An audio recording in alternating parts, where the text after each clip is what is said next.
clerk will read out the names.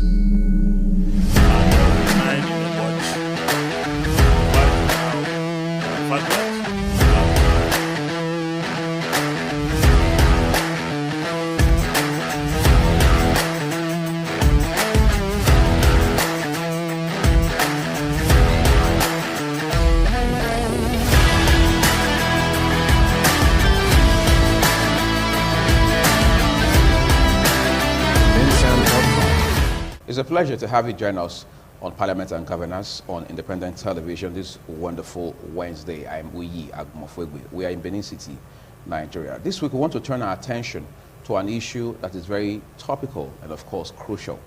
Time and again, a lot of persons have come to say we need to rejig. Some say we need to, as it were, reshuffle the security architecture in this country.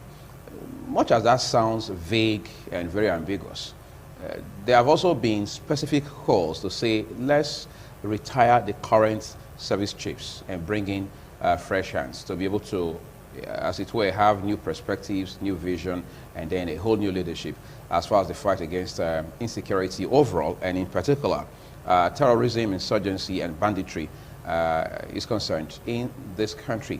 Some persons have analyzed the issue to the point that they've brought in religion, tribe, ethnicity, and several other pedestrian considerations. But maybe that is the Nigeria that we have today. That is the situation that we're dealing with. Sometime in March this year, the National Assembly, particularly the Senate, had also said that the federal character factor should reflect in the way that service chiefs are appointed. And then just recently, very recently, as a matter of fact, a few days ago, the House of Reps in particular has also come to reinforce that call to say, if we have the federal character as a standard, as it were, or at least as a principle in several other sort of appointments that we do, why don't we replicate it in the area of appointing security chiefs or service chiefs in Nigeria?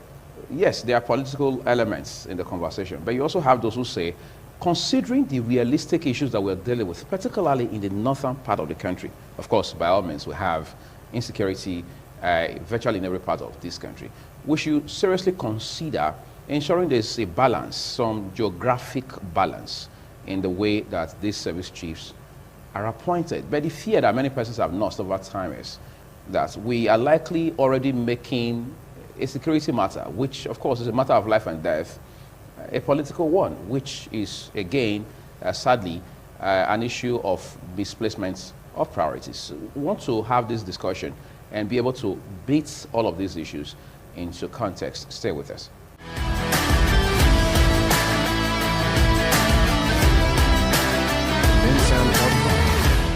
My guest on the program for this week is someone who has also had his own fair share of security experience and is very passionate about social, economic, political, and security issues as long as they affect this country. Bishop Austin Igbasan, it's a pleasure to always have you on the program. Thank you so much for having me.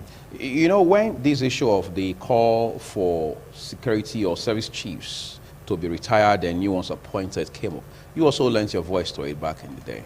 Of course, nothing had changed along that line, but now the House of Reps is saying we need to begin to seriously start taking a look at how we can make federal character reflects in the way that service chiefs are appointed. Is that the way to go? Number one, I think Nigeria is the only country for now that so much power is given to the president. The president of Nigeria is so powerful than the president of America.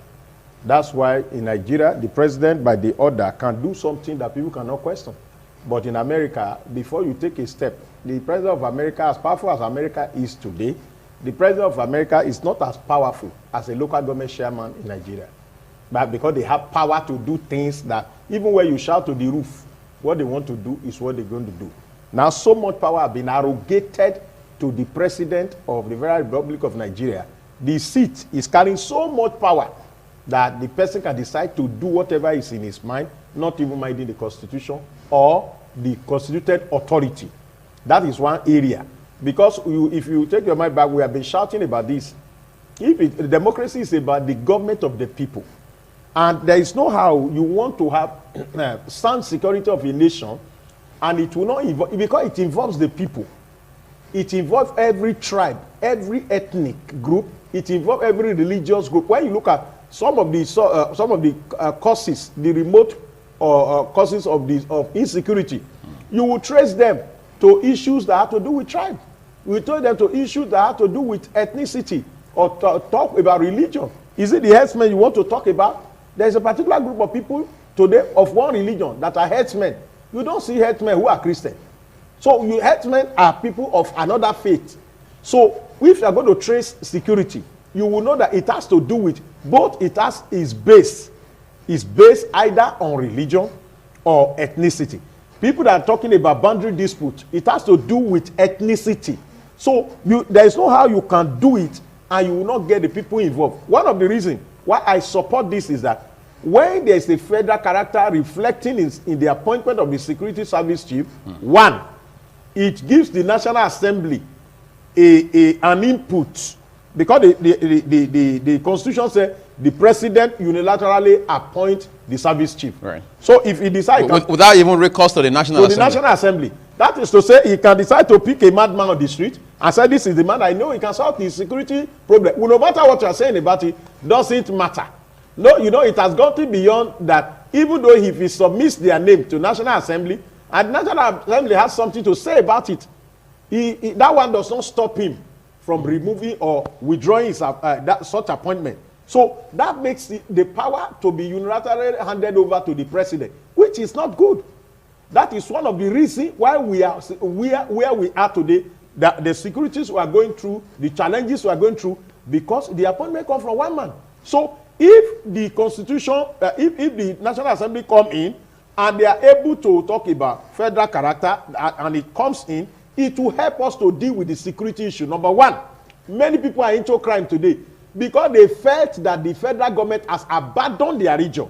They have abandoned their area, and they felt that there is no sense of belonging as far as the governance is concerned. And, you know, if you appoint somebody who is an Urobo man to be in charge of Navy, you pick another man from Yoruba, is in charge of Air Force. You pick another man from Fulani land, is in charge of the army. Now, the Yoruba people will stand with their person. They will do everything from the grassroots and local policing. It will help the man that you have appointed from that region. And make his job easier. Yes. You remember at a time in this country that police were asked to go back to their place of origin. Because one, there are so many things involved. Language barrier is there. Ethnic barrier is there. Religious barrier is there. And it will disturb them of gathering intelligence from the grassroots. Because definitely, if somebody who is not of your tribe comes in a place where you people are trying to set a place ablaze or trying to do something stupid, you sense it, you know this man is not our person. By his dressing, by his tongue, you know he's not from here. So it's difficult for that man to be able to gather intelligence in that area, except he's going to use people that are indigenous. So every security lapses today come by indigenous participation. There is nobody that can come to a community now and come and create a problem there if there are no people in that community that are like a foundation or a base there. Anywhere you see there's a crisis somewhere, people indigenously in that place are part of what is happening. They may bring other people. We're talking about Boko Haram now. Other people come from other countries. But it is not all of them that are not indigenous. It is not all of them that are not Nigerian. Now, some people come who are on the ground asking other people to come, mercenary, to join them to fight a particular cause. So if you track it down, it goes to the grassroots. There is no insecurity that comes from the roof. It is local, just like all politics, that it is local. So if security issues are local, then it is very, very important that federal character should reflect. Out of 27 today, we have about 25 from one part of Nigeria. And 2 other persons are from other part of the nation. Number one, it has brought a kind of division. Other people from other areas felt they are not carried along. And their patriotism will be put into check because they felt that they are being short-charged from the center.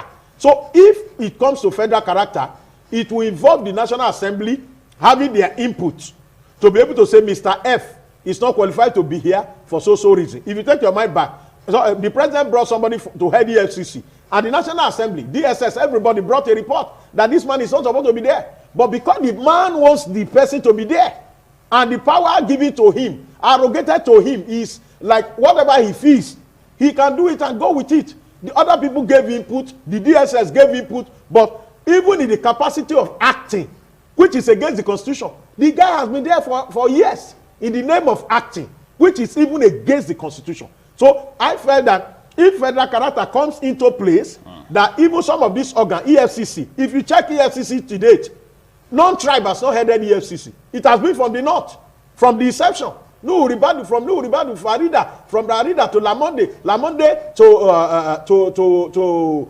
Magu. There is no other tribe in Nigeria today. Now you want somebody from other tribe to feel that we are not cheated when only one people from one part of Nigeria head EFCC. When Obasanjo was there, he is about to make a Yoruba man to be the head of EFCC. But because he decided to do something that will make other people to know that it is not an issue of one tribe, that was why he picked Rubadu to be there. No, based on merit, there are other Yoruba people that are qualified to head the FCC. But since after that time, it has been one tribe.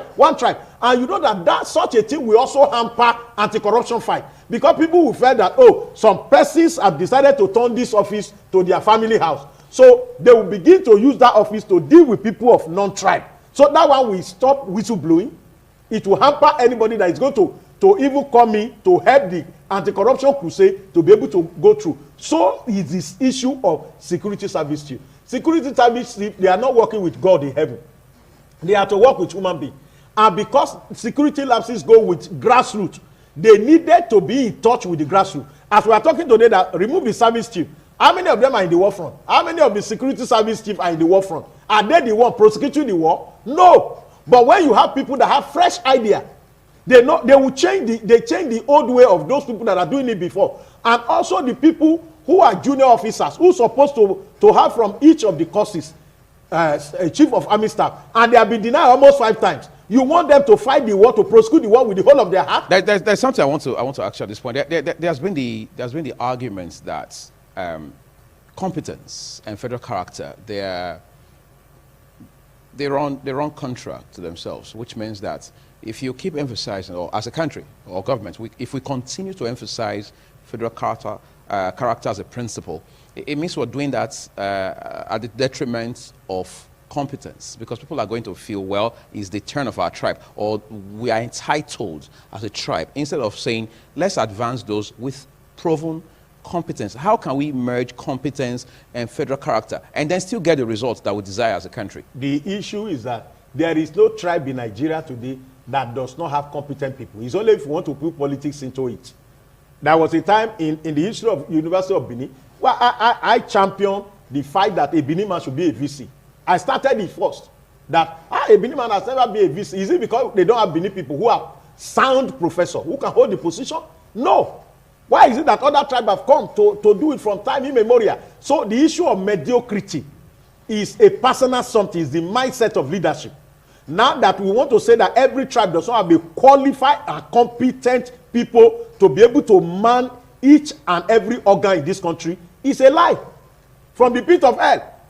Because in the days of Obasanjo, I give an example. Dora Akuyili was brought to head NAFDAC. Before NAFDAC, nobody knew NAFDAC that time, but only one person.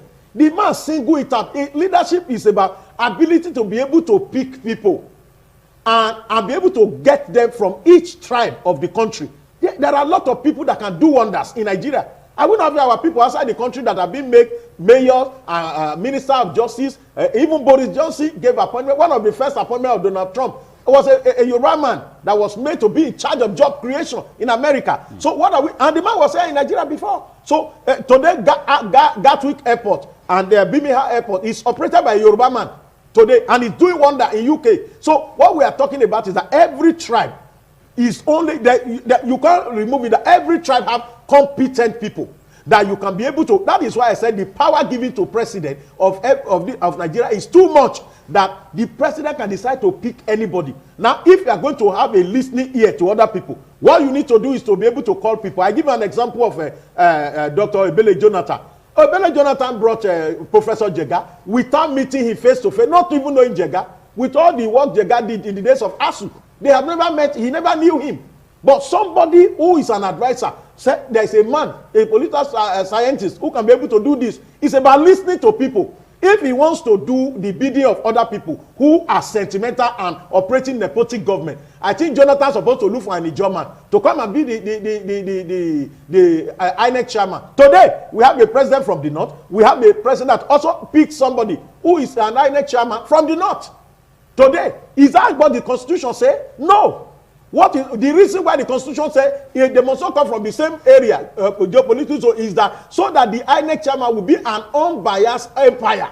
And if you look at it from 1999, Justice Ephraim Akpata, after Akpata, Abel Gobadia, Obasanjo supposed to make a Yoruba man to become INEC chairman, but he made a Benin man to become INEC chairman. And from that time, Professor Maurice Iwu, throughout his time, he never put somebody from his place, because that is what the Constitution says, that you must not do it so that the person will be an unbiased empire, that he will not say, oh, this man is from my area, I need to protect his interests. So the issue is about a sound leadership that is not nepotic. So the issue of mediocrity can come from a mindset of a leader who is a nepotic person, who felt that everything should come to my side. But a man that wants to be genuine leader of Nigeria must be a father of all, and must know that every tribe in Nigeria have competent people. Is it in security? We have competent. The man today who designed the drone of America is a Benin man with almost 6 PhD. He's a Benin man that designed the drone that America is using. So what are we going to talk about? Our people are doing wonders everywhere. So are you going to say you want to make a Benin man service chief now that he is not competent? He is not well learned? After the champion the cause of a Benin man must be a VC. Do we not have a Benin man who became a VC? And everybody saw his tenure, that he did well. So when we brought somebody on board, so what are we talking about? In the days of Jonathan, Solomon Arasa, a Benin man, became the first IG from another tribe. He's supposed to, Jonathan is supposed to pick an German to come and do IG. It's about the mindset of the leader in place. So there is no tribe in Nigeria that does not have people that are competent in every area, every sphere of life that we can lay hand on. The vision is a vision of a leader. Akuyili came to NAFDAC and told everybody, I'm an Igbo woman, but I'm a Nigerian. And we are going to fight this battle. And everybody saw her fighting. And they queue up. Leadership is about example. Jesus said, follow me, I will make you fisher of men. He didn't say go and become fisher of men. He said follow me. That is, Jesus himself was moving and they follow him. All this battle we are talking about, when they are campaigning the other time, they say our president is a general. He will finish the war in 1 year. We expected the president to go, like the president of Chad that went to the heart of Boko Haram. We expected the retired general to be there. That is why they voted the general to be there, to end the war. We expected him to be there himself in the war front, because we see president that saw the life of their people being maimed on daily basis, and they put on the uniform and they went to the war. If he's in the war front, he will encourage the soldiers that are there, boost their morale. And when they see him moving in the front, like Jesus said, follow me, I will make you fishers of men. Not keeping some men there, redundant, and lives are being lost on daily basis. And whatever everybody say, what you want to do is what you are going to do.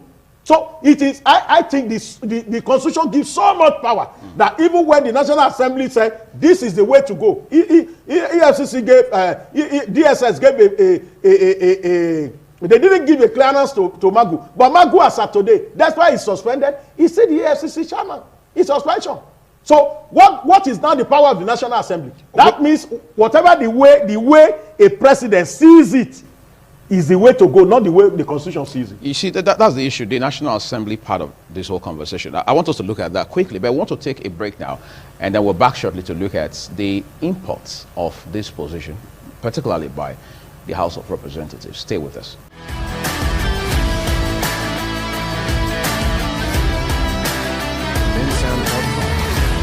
Yes, Bishop, I need to ask you this. There are people who will tell you, look, it's not the first time we have seen people, I mean, even institutions in Nigeria, call for resignation of service chiefs or for appointment of service chiefs to be federal character, motivated or driven or specific, whatever it is.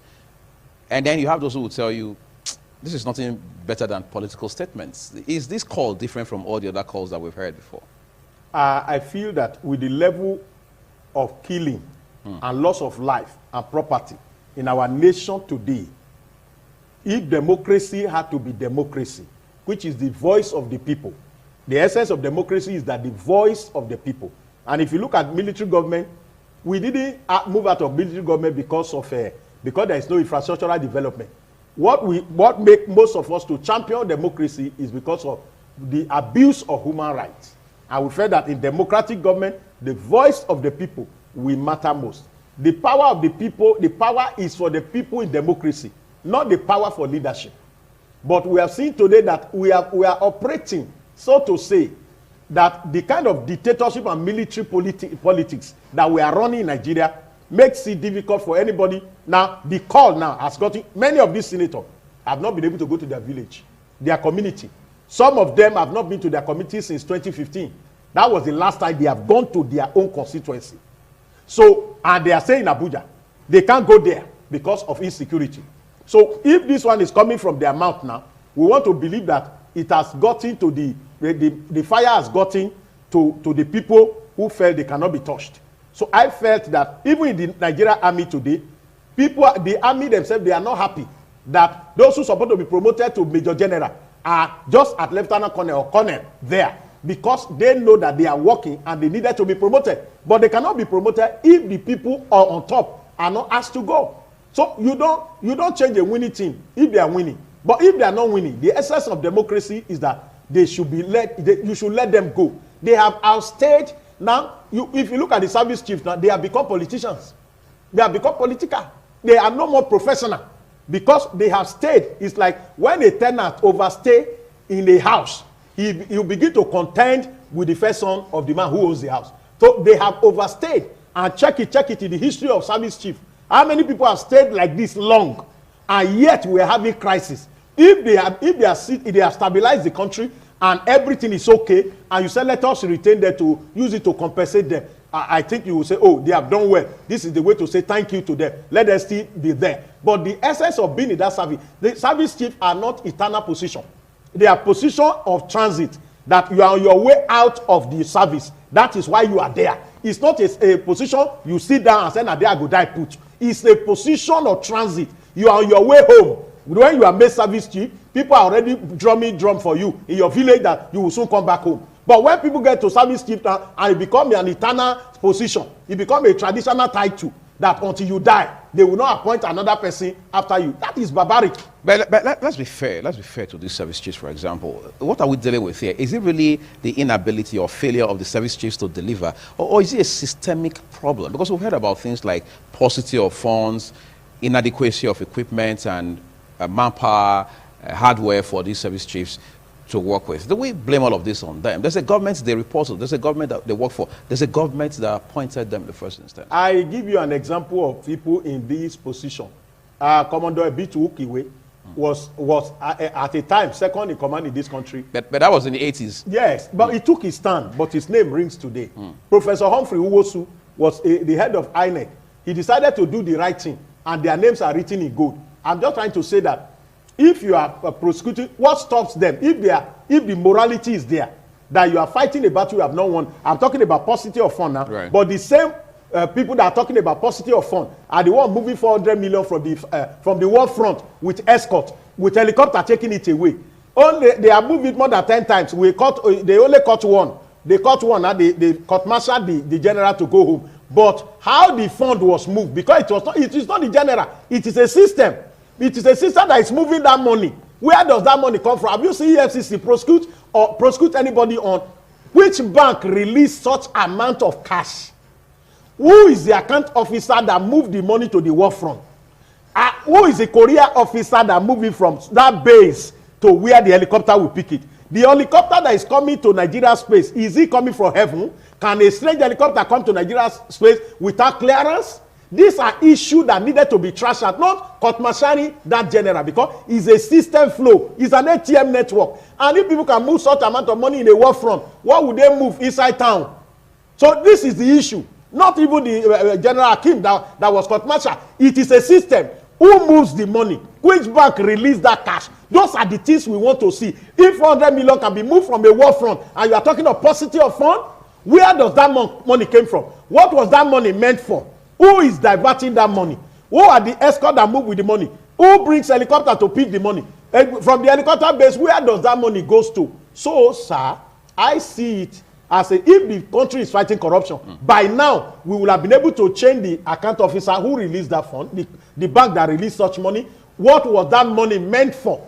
Nigeria will be silent about that. That one will be swept under the carpet because they say, oh, the general has been court-martialed. Is that the solution to it? What you have said so far, from what I see, yes, they need to bring in new service chiefs. Maybe there, but we need to do something more elaborate, something more holistic, something more all-encompassing. But then again, who knows? Maybe this move by the House of Representatives is one brilliant point to start from. Bishop Boston Igbaza, as always, we are grateful for your time on the program today. That's what we're leaving it on Parliament and Governance. I'm Uyi Agumofwegwe. We appreciate the time you have invested watching the program this week. Enjoy the rest of your evening.